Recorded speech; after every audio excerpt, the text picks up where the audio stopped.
మీరు నిర్మాతగా చేసిన లడ్డుబాబు సినిమా గురించి మాట్లాడుకుంటే అండి, అందులో దర్శకులు రవిబాబు గారు. సో అందరికీ తెలుసు ఆయన సినిమాలు ఎంత విభిన్నంగా ఉంటాయి అంటే, చేసినవి తక్కువ సంఖ్యలో అయిన సినిమాలు దేనికదే డిఫరెంట్గా ఉండేటట్టు ప్లాన్ చేసుకుంటారు ఆయన అన్ని మూవీస్. సో ఆయనతో మీకున్న ఎక్స్పీరియన్స్ గురించి చెప్పాలి అంటే, ఆయన థాట్స్ పరంగా కావచ్చు అవన్నీ. థాట్స్ పరంగా అంటే ఇప్పుడు చలపతిరావు గారు అని చెప్పాను కదా, మేము 4th మైన్ రోడ్ పక్కనే పక్క రోడ్లోనే ఉండే చలపతిరావు గారు, రాధాకృష్ణ అని కొల్లి రాధాకృష్ణ గారు, చలం గారు, వీళ్ళంతా అక్కడ ఉండేవాళ్ళమే. అప్పుడు చిన్నప్పుడు తెలిసే పిల్లలు, కానీ సినిమా వీళ్ళకి వచ్చినాక వాడు వేరే రూట్లో ఉన్నాడు. యాక్చువల్గా ఈ సినిమా నా మైండ్లో ఉన్నది బాలచందర్ గారును నరేష్ కాంబినేషన్లో తీయాలి అని ప్లాన్ వేసుకున్నాం. బాలచందర్ గారు ఎందుకంటే బాలచందర్ గారు సర్వర్ సుందరం అని ఒక సినిమా తీశారు నాగేష్ తోటి సర్వర్ సుందరం అని సూపర్ హిట్ ఆ సినిమా. ఆ సినిమాని ఇప్పటి రేంజ్లో ఇప్పటి రోజులకు తగినట్టు మార్చి తీయాలి, తెలుగులో తీయాలి, తమిళ్లో కాకుండా ప్రేమ చరిత్రలాగా తెలుగులోనే తీయాలి అని ఆయన ఏదో మైండ్లో కాన్సెప్ట్ పెట్టుకున్నాడు. దానికోసం ఎవరు అంటే ఆయన నరేష్ని ఎవరో సృష్టి ఆయన నరేష్ సినిమాలన్నీ చూసి ఆయనకి బాగా నచ్చింది. అప్పటికి నేనేంటంటే బాలచందర్ గారి అక్కడ షీల్డ్ కూడా ఉంటుంది, బాలచందర్ గారి సీరియల్స్ నేను తెలుగులో తీసాను. టేక్ ఇట్ ఈజీ తమిళ్లో బాలచందర్ గారు, తెలుగులో నా డైరెక్షన్, తమిళ్లో కూడా బాలచందర్ గారు తమిళ్లో వేరే డైరెక్టర్ చేశారు, తెలుగులో నేను చేశాను. అలాగే రమణి వర్సెస్ రమణి ఆయన చేస్తాను. తర్వాత మన దేశం ఆయన దీనికి కూడా నేను రహస్యం దానికి కూడా మీకు ఎండ్లో వాయిస్ వస్తుంది, అలా వాయిస్ వస్తుంది. అక్కడ రహస్యం సీరియల్ బాగా పెద్ద హిట్ కదా, ఆ గొంతు బిగించి చెప్పాలి. అది ఆయన నా వాయిస్ బాగా బేస్ ఉందని బిగించి చెప్పడం ట్రై చేయమన్నారు. బిగించి చెప్పాము, రికార్డ్ చేసి ఆయనకి వినిపించారు. ఆయన సూపర్, ఇదే మొత్తం సీరియల్ అంతగా మొత్తం రహస్యం మొత్తం సీరియల్ ఆఖరి ఆ వాక్యం వస్తుంది, ఆ వాక్యాన్ని ఒక వాయిస్ చెప్తూ ఉంటుంది, ఆ వాయిస్ నా వాయిసే. అట్లా ఆయనతో ఉండడం ఆయన దగ్గర ఇలాగ ఈయన ఆయనకి నరేష్ తోటి తీయాలనే ఆలోచన ఉంది, ఆయనకి సినిమా తీయాలని ఉంది, దానికి నరేష్ లాంటి అయితే బాగుంటుందని అనుకుంటున్నారు, మీరు కొంచెం ఆయనతో పరిచయం ఉంది కదా, కలిస్తే బాగుంటుంది కదా అన్నాడు. కదిలిస్తే పాయింట్ కదిలిచ్చాను నేను. చేద్దాం అన్నాడు ఆయన. చేద్దాం, నేనేంటే మా ప్రొడక్షన్గా చేద్దాం, మీరు చేసి పెట్టండి సార్ డైరెక్షన్, మా ప్రొడక్షన్గా చేస్తాను, నేను మాట్లాడుకుంటాను అంటే ఓకే. అయితే మీ ప్రొడక్షన్గా చేయటం అయితే ఇప్పుడు నేను నా ప్రొడక్షన్ కూడా చేయాలి, నేను ఆ ప్రొడక్షన్ అయిపోయినాక నా కూతురుకి చేస్తున్నాను. ఇప్పుడు నా చేయటం వల్ల అయితే కూతురు చేయాలి కదా, కూతురు చేసి మీకు చేస్తాను, అదే అలా పెండింగ్ పడింది.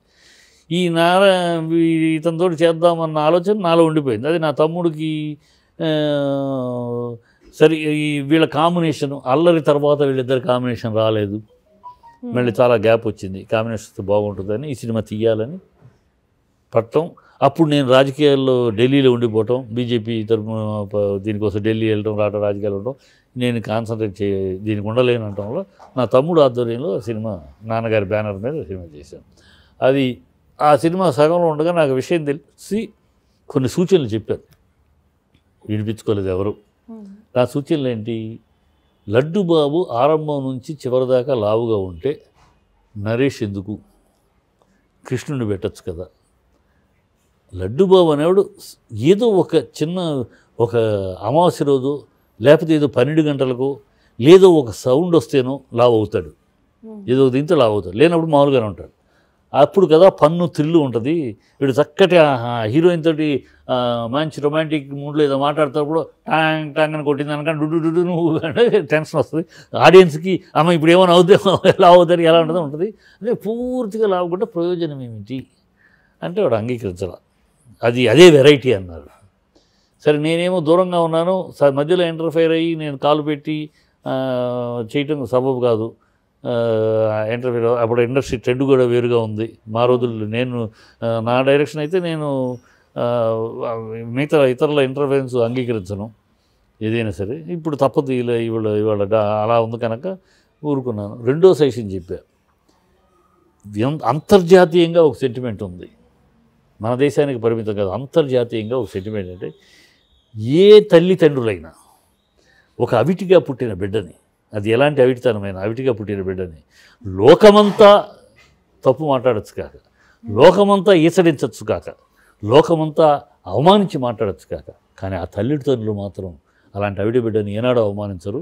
దగ్గర చేసి నీకేంటి నాన్న నువ్వు బంగారం, వాళ్ళు అలాగే వాగుతారు నీ అనే అంటారు తప్పితే నువ్వెక్కడ పుట్టుకొచ్చావురా మాకు ఈ కుంటోడివి ఈ బండోడు అనరు ఏ తల్లిదండ్రులు. ఇది అంతర్జాతీయమైన సెంటిమెంట్. దీని ఏదో మనం వెరైటీ చేద్దామని యాంటీ వద్దన్నాను. అదే అయింది ఆ సినిమా. కోటా శ్రీనివాసరావు బండోడు నీ వలన అంటూ ఉంటాడు. అది జనాలకి రిపల్సివ్. కొన్ని సెంటిమెంట్స్ ఇప్పుడు అందుకని కథాశివ బ్రహ్మం గారు అనేవారు. సదాశివ బ్రహ్మం గారు ఆయన పేరు కథాశివ బ్రహ్మం గారు, అసలు పేరు సదాశివ బ్రహ్మం, అందరూ కథాశివ బ్రహ్మం అనేవారు. ఎందుకంటే ఆయనే ఆద్యుడు. ఈ సోషల్ స్ట్రక్చర్లోకి సినిమాలు పురాణాలు జానపదాలు సోషల్ స్ట్రక్చర్లోకి తోయటానికి ఆయనే కారకుడు. ఆయన ఒకసారి ఒక నిర్మాత ఒక మంచి కొత్త కథ కావాలండి అన్నాడు. భలేవాడి నాయన, కొత్త కథలు అంటూ ఉండవు నాయన. మానవ జీవితంలో ఒక 9 సెంటిమెంట్లు ఉంటాయి. ఆ 9 సెంటిమెంట్లే అది అన్న చెల్లి అవ్వచ్చు, తండ్రి కూతురు అవ్వచ్చు, తల్లి కొడుకులు అవ్వచ్చు, ఏదైనా 9 స్నేహితులు 9 ఉంటాయి. ఈ 9 సెంటిమెంట్లనే 90 రకాలుగా చెబుతాం, 900 రకాలుగా చెబుతాం, 9 లక్షల రకాలుగా చెబుతాం. కొత్తగా వేరే మానవ జాతిలో కొత్త సెంటిమెంట్లు రావు. కొత్త కథ అని అన్నకి చెల్లికి పెళ్లి చేయలేంగా అనేవాడు ఆయన. అంటే ఆయన ఉద్దేశం ఏంటి? కొత్త కథ అంటే ఆ సెంటిమెంట్ అదే, నువ్వు చెప్పే విధానంలో కొత్తదనం, నువ్వు దాన్ని ప్రజెంట్ చేసే విధానంలో కొత్తదనం, ఆ చెప్పే విధానంలో కొత్తదనం, ఆ స్క్రిప్ట్లో కొత్తదనం తప్పితే కొత్త సెంటిమెంట్లు అంటుండవు. అలాంటి మనం కొత్త సెంటిమెంట్లు అంటే ఇలాంటివి చేస్తే తప్పుడు ఇవే వస్తాయి. అందుకని అలాంటివి చెప్పాను నేను. వద్దు అంటే వినలా, నష్టపోయాం. ఆ సినిమాకి 8.5 కోట్లు పోయినాయి. ఎవడు దాసనారాయణరావు గారితో తిట్టారు నన్ను ఆ సినిమా చూడండి. బుద్ధి ఉందారా, మహారథి గారి కడుపును పుట్టి ఆయన ఎన్ని సినిమాలు, ఎంత గొప్ప గొప్ప సినిమాలు రాశారు, అంతటి గొప్ప మేధావి, స్క్రీన్ ప్లేలో దిట్ట. అలాంటి ఆయన పేరు మీద సినిమా తీస్తూ ఇలాంటి సినిమానా? అది సినిమా అంటారా? అది డాక్యుమెంటరీనా? సినిమా ఆ మాత్రం తెలియకుండా ఏం చేస్తా నువ్వు ఉన్నావు ఎన్ని సంవత్సరాలుగా, నీకు బుద్ధి లేదా అని తిట్టారు. నేను లేనండి, లేకపోతే వచ్చినప్పుడు తీయాలి. తెలియని నీ తమ్ముడికి అంత స్క్రిప్ట్ పరిజ్ఞానం లేని తమ్ముడిని వాడికి అప్పచెప్పేసి నువ్వు ఎక్కడ తిరిగాడు, బుద్ధి ఉన్నది, ఆయన పేరుకు చెడ్డ పేరు తీసుకొచ్చారు కదా, తిట్టాడు ఆయన. ఏంటంటే తప్పు. ఇలాంటి ఇంట్రెస్టింగ్ వీడియోస్ కోసం తప్పకుండా మా ఛానల్ని సబ్స్క్రైబ్ చేయండి.